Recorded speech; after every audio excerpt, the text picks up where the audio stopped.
Hello दोस्तों, आप सभी का स्वागत है क्लाइमैक्स सिटी पर। सो गाइस, आज हम 1999 की साइंस फिक्शन मूवी मैट्रिक्स देखने वाले हैं, जिसे डायरेक्ट किया था वचोस्कीज ने। दरअसल ये कहानी एक लड़के की है जो अपने लाइफ में नॉर्मल सबके जैसे जी रहा होता है कि अचानक उसके लाइफ में बहुत बड़ा चेंज आता है। तो क्या है वो चेंज, जानने के लिए वीडियो को एंड तक देखें। और अगर आपने हमारे चैनल को सब्सक्राइब नहीं किया है तो अभी कर दीजिए, ताकि न्यू वीडियोस आपके पास सबसे पहले पहुंचे। So without wasting any more time, let's get into the movie. कहानी की शुरुआत होती है कुछ पुलिस वालों से जो एक बंद होटल की तरफ बढ़ रहे होते हैं, क्योंकि उन्हें एक लड़की की खबर मिलती है जो उनके लिए खतरनाक है। पुलिस दरवाजा तोड़कर अंदर घुसती है, जहां उन्हें एक लड़की दिखाई देती है और इस तरह हमारी मुलाकात होती है ट्रिनिटी से। यहाँ बिल्डिंग के बाहर पुलिस हेड खड़ा हुआ था कि वहाँ एजेंट स्मिथ आते हैं बाकी एजेंट्स के साथ। एजेंट स्मिथ पुलिस हेड से नाराज थे क्योंकि उन्होंने मना करने के बाद भी ये ऑपरेशन किया। हालांकि पुलिस हेड एजेंट स्मिथ से कहते हैं कि उसने ऑलरेडी कुछ लोगों को भेज दिया है ट्रिनिटी को पकड़ने के लिए, बट एजेंट स्मिथ कहते हैं कि वो अब तक तो मर चुके होंगे। अगले सीन में हम देखते हैं कि ट्रिनिटी पुलिस वालों से लड़ाई करती रहती है और विद इन 5 मिनट में उन सबको मार डालती है। उसके बाद ट्रिनिटी मॉर्फस नाम के इंसान से बात करती है, जो उससे बोलता है कि बिल्डिंग के कुछ दूर टेलीफोन है, वहां जाओ और जल्दी, क्योंकि उसके पीछे एजेंट्स आ रहे हैं। ट्रिनिटी भागते हुए बिल्डिंग से बाहर जाती है और एजेंट्स भी उसका पीछा कर रहे होते हैं। भागते भागते ट्रिनिटी इतने लंबे जंप्स लेती है जो कि आम बात नहीं थी। इतना ही नहीं, एजेंट स्मिथ भी लंबे जंप्स लेते हैं। एनीवे, इतने भागदौड़ के बाद ट्रिनिटी फोन बूथ की तरफ पहुंच गई थी और एजेंट स्मिथ भी ट्रक लेके उस टेलीफोन बूथ को मारने आते हैं, पर सरप्राइजिंगली ट्रिनिटी वहां से गायब हो जाती है। इस पूरे सीन में हमें इतना पता चल जाता है कि ट्रिनिटी मॉर्फस के कहने पर किसी को ढूंढने आई थी। वो कौन है ये हमें आगे पता चलता है। सीन शिफ्ट होता है और हमारी मुलाकात होती है कंप्यूटर प्रोग्रामर थॉमस एंडरसन से, जो कि अपने कमरे में कंप्यूटर के सामने सो रहा होता है कि तभी उसके सिस्टम में ऑटोमेटिकली एक मैसेज टाइप होके आता है जो उसे नियो के नाम से बुलाता है। जी हाँ गाइस, थॉमस एक हैकर था और उसका नाम नियो रहता है। खैर, नियो आगे देखता है कि मॉनिटर में उसे लिखा हुआ आता है कि अगर वो मैट्रिक्स यानी माया जाल का सच पता करना चाहता है तो वो व्हाइट रैबिट को फॉलो करे। ये लाइन पढ़कर नियो शॉक में रहता है, क्योंकि उसके अलावा ये बात किसी को नहीं पता थी कि वो कंप्यूटर प्रोग्राम के थ्रू दुनिया के माया जाल के बारे में पता कर रहा है। तभी नियो के दरवाजे में एक नॉक सुनाई देता है। नियो दरवाजा खोलता है कि उसे चो दिखाई देता है, जो उसे इलीगल तरीके से सॉफ्टवेयर लेने आता है। नियो चोए से बोलता है कि अगर पकड़े गए तो मेरा नाम नहीं आना चाहिए। इस पे चोए हाँ में जवाब देता है। साथ ही चोए उसे एक पार्टी में मिलने बुलाता है। पहले तो नियो उसे मना कर देता है, लेकिन जब वो चोए के साथ आई डोजोर को देखता है जिसके शोल्डर्स पर व्हाइट रैबिट बना हुआ था, नियो ये देखकर हैरान होता है और कंप्यूटर में आए मैसेज के हिसाब से चोए और उसके साथी के साथ पार्टी में चला जाता है। अगले सीन में हम देखते हैं कि नियो क्लब में वेट कर रहा होता है कि कोई उसके सामने आएगा। इतने में ट्रिनिटी उसके सामने आती है और उसे मॉर्फस से बात करने बोलती है, क्योंकि उसके पास नियो के सारे क्वेश्चंस के जवाब थे। दूसरी तरफ हम देखते हैं कि एजेंट स्मिथ और उसके लोगों को पता चल चुका था कि ट्रिनिटी जिंदा है और अब वो उसे और नियो को खोजने का प्लान बना चुके थे। इस बात से अनजान नियो अपने ऑफिस जाता है, जहां उसे लेट आने पर उसके बॉस से डांट सुनना पड़ता है। एनीवे, नियो अपने काम में बिजी रहता है कि अचानक नियो के नाम से एक पार्सल आता है जिसमें एक फोन रहता है। इससे पहले नियो उस फोन को देखता, उसमें एक रिंग बजता है एंड उसे मॉर्फस का कॉल आता है, जो उसे बताता है कि एजेंट की टीम उसे खोजते हुए आ रहे हैं। नियो ये देख के घबराता है, लेकिन मॉर्फस उसे सही रास्ता बताता है कि वो उनसे कैसे बच सकता है। नियो जैसे तैसे खुद को बचाने की कोशिश करता है, लेकिन एक टाइम ऐसा आता है कि उसे एक लंबी छलांग लगानी पड़ेगी, जिससे वो डर जाता है और खुद को सरेंडर कर देता है। अगले सीन में हम देखते हैं कि एजेंट स्मिथ नियो के सारे क्रिमिनल रिकॉर्ड देखता है, जिसमें ये रिवील होता है कि उसने कई सारे कंप्यूटर से जुड़ी इलीगल काम किए हैं। बट नियो मॉर्फस के बारे में अगर बता देगा तो उसके रिकॉर्ड्स नष्ट कर दिए जाएंगे। लेकिन नियो एजेंट के बदले मॉर्फस का साथ देता है, जिससे एजेंट्स गुस्सा हो जाते हैं और हम देखते हैं कि वो लोग नियो के मुंह बंद करके एक रोबोटिक बग उसके पेट में डालते हैं as a transmitter. Scene again shift होता है, जिसमें नियो सो के उठता है, जहां उसे ऐसा लगता है कि ये एक बुरा सपना था। नियो इस पे बिलीव कर ही रहा था कि तभी उसका टेलीफोन बजता है एंड अगेन उसे मॉर्फस का फोन आता है, जो उसे बोलता है कि अगर नियो उससे मिलना चाहता है तो एडम स्ट्रीट का ब्रिज के नीचे आ जाए। बात मानकर नियो वहां जाता है कि ट्रिनिटी और उसके साथी नियो को पिक करते हैं। अब क्योंकि ट्रिनिटी को पता था कि एजेंट्स नियो के पेट में ट्रांसमीटर लगाए हैं, इसलिए वो एक खास मशीन से नियो के पेट से ट्रांसमीटर निकालती है एंड उसे एक अनजान बिल्डिंग में लेके जाती है। ट्रिनिटी नियो को एक रूम में जाने बोलती है, जहाँ मॉर्फस वेट कर रहा था। मॉर्फस और नियो के बीच में एक कन्वर्सेशन होता है, जहाँ नियो को पता चलता है कि ये पूरी दुनिया एक माया जाल है, जो एक तरीके का जेल है, जहाँ पे नियो और बाकी सब गुलाम है। ताजुब की बात ये थी कि इस जेल को ना देखा जा सकता है और ना ही महसूस किया जाता है, इसलिए मॉर्फस नियो के सामने एक रेड और ब्लू कैप्सूल रखता है। अगर नियो ब्लू चुनता है तो वो नींद से जागकर वापस अपनी दुनिया में जाएगा, बट अगर वो रेड चुनता है तो वो माया जाल का सच जान पाएगा। थोड़ी देर सोचने के बाद नियो रेड कैप्सूल खाता है और मॉर्फस उसे एक कमरे में लेके जाता है जहाँ ट्रिनिटी के साथ कुछ लोग और थे। मॉर्फस बताता है कि जो गोली नियो ने खाई है वो उसे उसका असली शरीर ढूंढने में मदद करेगा।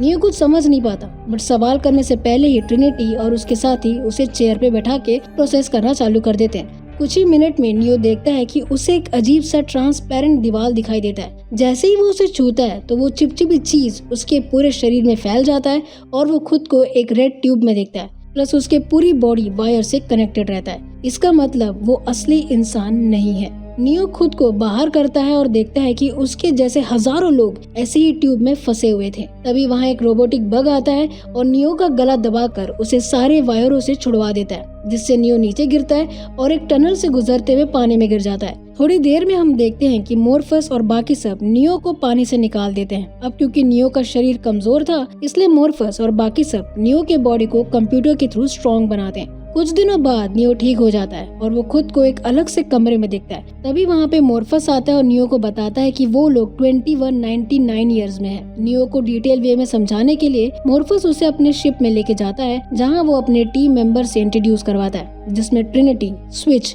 टैंक, उसका बड़ा भाई डोजर, एपॉक, साइफर और माउस रहते हैं। देन मॉर्फस नियो को एक चेयर में बैठाता है और उसे सर के पीछे बने होल में एक वायर कनेक्ट करता है, जिससे नियो खुद को एक अलग ही जगह में देखता है जहाँ मॉर्फस भी था।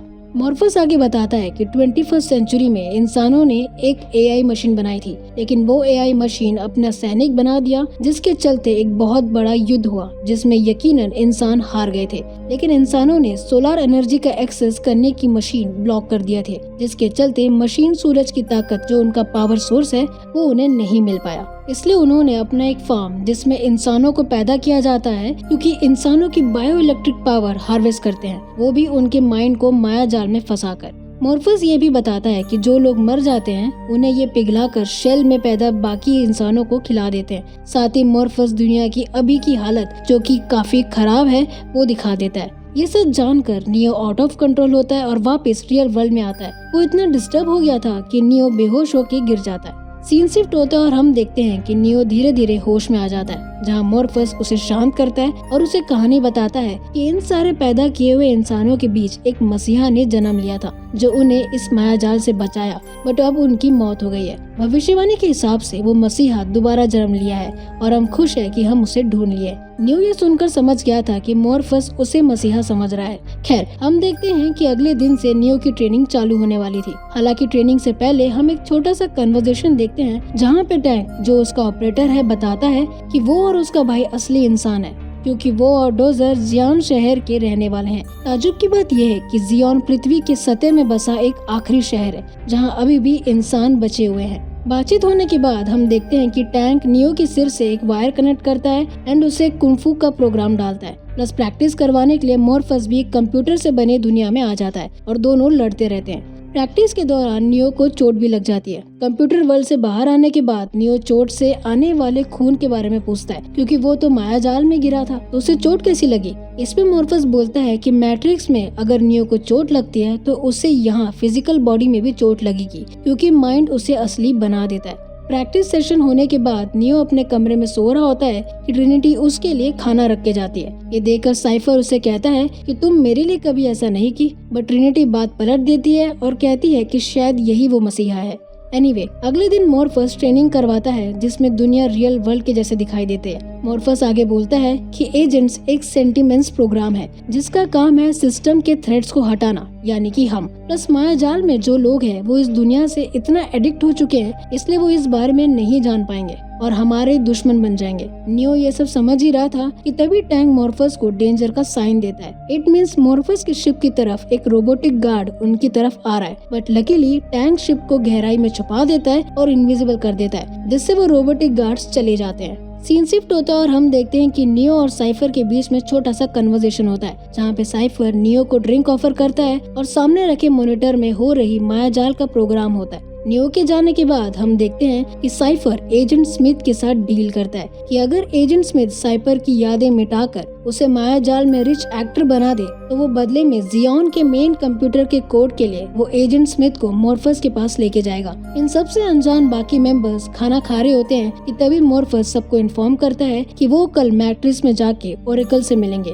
जो नियो के मसीहा होने की भविष्यवाणी की थी। अगले दिन में कार में बैठा नियो बाहर के नकली नजारों को देखकर थोड़ा शॉक में रहता है। इसके अलावा वो ट्रिनिटी से पूछता है कि ओरेकल ने उससे क्या कहा था, बट ट्रिनिटी कुछ सही से जवाब नहीं देती एंड इतने में वो ओरेकल के पास पहुंच जाते हैं। नियो ओरेकल से मिलने का वेट कर रहा होता है कि तभी ओरेकल के रूम के बाहर बैठे कुछ बच्चों के साथ माइंड पावर को यूज कैसे करना है इसकी तैयारी करता रहता है। खैर, थोड़ी देर वेट करने के बाद नियो की बारी आती है और वो ओरेकल से मिलता है। ओरेकल उसे बताती है कि एक टाइम ऐसा आएगा जहाँ पे नियो को खुद को और मॉर्फस किसी एक को चूज करना होगा। साथ ही नियो बोलता है कि वो मसीहा नहीं है। इस पे ओरेकल क्लियर जवाब नहीं देती, बट नियो को लगता है कि वो मसीहा नहीं है। इस सीन में हमें ओरेकल के थ्रू ये भी पता चलता है कि ट्रिनिटी समवेयर नियो को पसंद करती है, बट नियो अभी तक ये बात नहीं जानता था। ओरेकल से मिलने के बाद वो सभी अपने बिल्डिंग की तरफ जाते हैं ताकि फोन पिक करके वापस अपने शिप पहुंच सके कि साइफर अपना काम कर चुका था। उसने एजेंट स्मिथ को उनके बिल्डिंग का लोकेशन बता दिया था और इलेक्ट्रॉनिक डिवाइस के थ्रू कंप्यूटर के साथ छेड़खानी कर दिया था।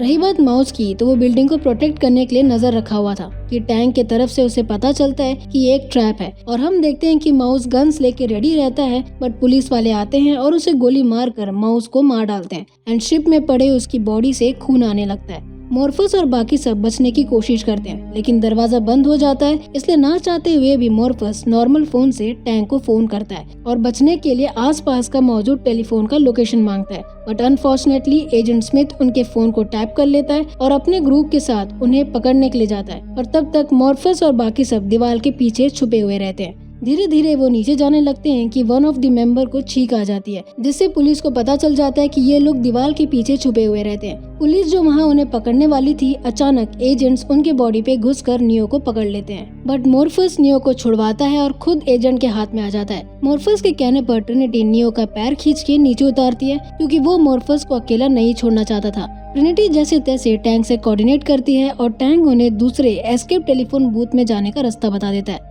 दूसरी तरफ साइफर टैंक को बहला फुसलाकर पास के टेलीफोन बूथ का पता कर देता है। थोड़ी देर में साइफर टेलीफोन बूथ में पहुंचता है और टैंक के साइड से किया कॉल को उठाकर वापस शिप में आ जाता है। मौका देखकर साइफर डोजर और टैंक को मार देता है, प्लस शिप को अपने कंट्रोल में रखता है। दूसरी तरफ नियो, ट्रिनिटी, स्विच और एपॉक फोन का वेट कर रहे होते हैं। साइफर उन दोनों को मारकर ट्रिनिटी को फोन करता है और उन्हें बताता है कि उसने टैंक एंड डोजर को मार दिया है। ट्रिनिटी ये सुन के एकदम हैरान हो जाती है। खैर, साइफर आगे बोलता है कि वो मॉर्फस से परेशान हो चुका था क्योंकि उसे माया जाल अच्छा लग रहा था। ट्रिनिटी उसे समझाने की कोशिश करती है, बट साइफर अपनी पावर दिखाते है जिसमें वो स्विच और एपॉक का ब्रेन से कनेक्टेड वायर को निकाल देता है, जिससे वो दोनों ऑन द स्पॉट मर जाते हैं। अब क्योंकि साइफर पहले से ही नियो को पसंद नहीं करता था, इसलिए वो नियो को मारने वाला रहता ही है कि तभी टैंक जख्मी हालत में उठता है और वेपन से साइफर को मार डालता है और हिम्मत करके ट्रिनिटी और नियो वापस शिप में आ जाते हैं। यहाँ मॉर्फस को एजेंट्स ने कैद कर लिया था और एजेंट स्मिथ उसे टॉर्चर करता रहता है ताकि वो जियोन का की कंप्यूटर कोड उसे दे दे, बट इतना सब कुछ होने के बाद भी मॉर्फस कुछ नहीं बोलता। अब क्योंकि मॉर्फस को ब्रेन से टॉर्चर किया जा रहा है और मे भी एक टाइम ऐसा भी आ सकता है कि मॉर्फस थक हार कर अपनी जियोन का कोड दे देगा, इसलिए टैंक सबकी हिफाजत के लिए मॉर्फस का वायर निकालने वाला रहता है, लेकिन नियो उसे रोकता है और उसे बचाने के लिए जाने वाला रहता है। पर ट्रिनिटी उसे रोकती है क्योंकि वो अकेले कुछ नहीं कर पाएगा, वो भी 3 एजेंट्स के सामने। बट नियो ओरेकल की कही हुई बातें बताता है और उसके मसीहा ना होने की बात भी बताता है। ये सुनकर ट्रिनिटी एकदम हैरान हो जाती है, बट स्टिल वो नियो को अकेले नहीं जाने देती और दोनों ढेर सारे वेपन्स लेके माया जाल में चले जाते हैं। देन हम एक जबरदस्त एक्शन सीन देखते हैं जिसमें ट्रिनिटी और नियो पूरे पुलिस वालों से लड़ते रहते हैं। रही बात एजेंट्स की, तो उन्हें इनके आने की खबर आ गई थी, इसलिए दोनों एजेंट्स ट्रिनिटी और नियो को पकड़ने चले जाते हैं। रही बात एजेंट स्मिथ की, तो वो मॉर्फस से सच्चाई उगलने की कोशिश करवाता रहता है। दूसरी तरफ ट्रिनिटी और नियो लिफ्ट के थ्रू टेरेस की तरफ बढ़ते हैं एंड अगेन पुलिस वालों से लड़ते रहते हैं। इस सीन में हमें एक हेलीकॉप्टर भी दिखाई देता है जहां एक पुलिसमैन ट्रिनिटी और नियो के बारे में इन्फॉर्म करता है। इतने में one of the agent policeman के बॉडी में घुसकर बंदूक से नियो पे हमला करता है। नियो उस एजेंट से लड़ता है और जैसे तैसे गोलियों से बचता है, बट स्टिल गोली उसे छू के निकल जाती है। वो एजेंट नियो को मारने वाला ही रहता है कि ट्रिनिटी उस एजेंट को गोली मार देती है। अब मॉर्फस को बचाने के लिए हेलीकॉप्टर की नीड रहती है, इसलिए ट्रिनिटी टैंक को बोलकर हेलीकॉप्टर चलाने का मैनुअल उसके ब्रेन में फीड करवाती है। थोड़ी देर में हम देखते हैं कि ट्रिनिटी हेलीकॉप्टर चलाते हुए मॉर्फस की बिल्डिंग की तरफ आ जाती है। नियो तुरंत गोली चलाने लगता है और एजेंट्स पुलिस वालों का बॉडी यूज करके उन पे हमला करते हैं। बट लकीली मॉर्फस खुद को आजाद करता है और भागते हुए हेलीकॉप्टर की तरफ बढ़ता है। बट एजेंट्स की गोली मॉर्फस को लग जाती है, जिससे वो एक हाई जंप नहीं ले पाता। इसलिए नियो अपने आप को हेलीकॉप्टर के केबल से जोड़ता है और मॉर्फस को पकड़ लेता है। बिना वक्त गवाए ट्रिनिटी हेलीकॉप्टर को बिल्डिंग से दूर करती है, बट एजेंट्स गोली चलाते हैं, जिससे हेलीकॉप्टर डैमेज हो जाता है। ट्रिनिटी मॉर्फस और नियो को सेफली बिल्डिंग के ऊपर लैंड करवाती है और हेलीकॉप्टर को दूर लेके जाती है। नियो तुरंत हेलीकॉप्टर के केबल को पकड़ के रखता है ताकि वो ट्रिनिटी को बचा सके। और रही बात ट्रिनिटी की, तो वो केबल हेलीकॉप्टर से अलग करती है एंड केबल को स्मार्टली पकड़ लेती है, जिससे नियो उसे खींच लेता है। ये सब देखकर मॉर्फस नियो को खुद पे यकीन करने बोलता है। खैर मॉर्फस टैंक से दोबारा कनेक्ट करता है और टैंक उन्हें रेलवे स्टेशन में जाने बोलता है। टैंक की बात मानकर मॉर्फस, नियो और ट्रिनिटी रेलवे स्टेशन के लिए निकल पड़ते हैं। और रही बात एजेंट्स की, जब तक वो लोग बिल्डिंग के ऊपर आते हैं तो वो तीनों गायब हो जाते हैं। थोड़ी देर में हम देखते हैं कि नियो और बाकी सब स्टेशन पहुंचते हैं। सबसे पहले मॉर्फस जाता है और उनको जाते हुए देखकर स्टेशन पे बैठा आदमी डर जाता है, जिससे एजेंट स्मिथ को इनकी खबर आ जाती है। फोन दोबारा रिंग करता है और ट्रिनिटी अपने दिल की बात बताने वाली थी, और जब तक वो बोलती है ट्रिनिटी फोन उठाती है एंड उसी वक्त एजेंट भी आ जाता है। ट्रिनिटी तो बच जाती है, बट एजेंट फोन पे गोली मार देता है, जिससे फोन डिस्कनेक्ट हो जाता है। अब नियो एजेंट के साथ अकेला था। थोड़ी देर सोचने के बाद भागने के बजाय नियो एजेंट से लड़ाई करता रहता है। कुछ देर की लड़ाई के बाद एजेंट नियो को सबवे के पटरी में फंसा देता है, बट नियो एजेंट को अपने टेक्निक से उसे फंसाता है और ट्रेन आते ही एजेंट को मार देती है। शिप में बैठकर मॉर्फस ये सब देख के खुश होता है एंड टैंक नियो को दूसरी बिल्डिंग के रूम 303 में जाने बोलता है ताकि वो वापस आ सके। नियो तेजी से भागता है एंड उसके पीछे एजेंट्स पड़े हुए थे। थोड़ी देर के भाग दौड़ के बाद वो रूम में पहुंच जाता है और यहाँ शिप में रोबोटिक डिवाइस उनके शिप को खोजते हुए आ चुके थे एंड उनके शिप में घुसने के लिए छेद करने लगते हैं। बट स्टिल मॉर्फस ट्रिनिटी एंड बाकियों को हिम्मत रखने बोलता है। इधर नियो जैसे ही रूम का दरवाजा खोलता है, एजेंट स्मिथ उसे गोली मार देता है, जिससे वो मर जाता है। ये सब देखकर मॉर्फस शॉक में होता है कि तभी रोबोट्स अंदर आ जाते हैं उन्हें मारने के लिए। ट्रिनिटी इतने मुश्किल समय में भी नियो के सामने ओरेकल की बात करती है, जिसमें वो रिवील करती है कि ट्रिनिटी जिससे प्यार करेगी वो मसीहा है और उससे कुछ नहीं होगा। ये बोलकर ट्रिनिटी नियो को किस करती है, जिससे मैट्रिक्स में नियो को होश आ जाता है। होश में आते ही नियो को अपनी ताकत का अंदाजा हो जाता है और उसे पूरे एरिया में एक कंप्यूटर कोड दिखने लगता है। एजेंट स्मिथ गुस्से में गोली चलाते हैं, बट गोली लगने से पहले ही नियो उसे रोक लेता है। Then agent Smith again Neo से लड़ता है और हम देखते हैं कि नियो स्मिथ के अंदर घुसकर उसे मार डालता है। बाकी दो एजेंट्स ये देखकर डरते हैं और वहाँ से भाग जाते हैं। शिप में रोबोट्स के हमले से ट्रिनिटी चिल्लाती है, जिससे नियो दौड़ते हुए शिप में आ जाता है। जैसे ही रोबोट नियो की फिजिकल बॉडी में हमला करने वाला रहता है, मॉर्फस एक स्विच दबाता है, जिससे सारे रोबोट्स डिस्ट्रॉय हो जाते हैं। नियो अपने फिजिकल बॉडी में आ जाता है और ट्रिनिटी को किस कर देता है। फिल्म के एंड में हम देखते हैं कि नियो एक फोन कॉल करता है और मशीनों से बोलता है कि अब माया जाल में फंसे इंसानों को सच्चाई बताएगा और उन्हें ऐसी दुनिया दिखाएगा जहां सब पॉसिबल है। ये कहकर नियो फोन कट करता है और उड़ते हुए वहां से चला जाता है एंड हमारी मूवी यहीं खत्म होती है। सो गाइस, ये था हमारा आज का वीडियो। आई होप आपको एक्सप्लेनेशन अच्छा लगा होगा, और अगर अच्छा लगा है तो मेक श्योर कि आप इसे लाइक करें, शेयर करें अपने फैमिली फ्रेंड्स को, सब्सक्राइब करें और कमेंट करना मत भूलिएगा। मिलते हैं नेक्स्ट वीडियो में, तब तक के लिए गुड डे।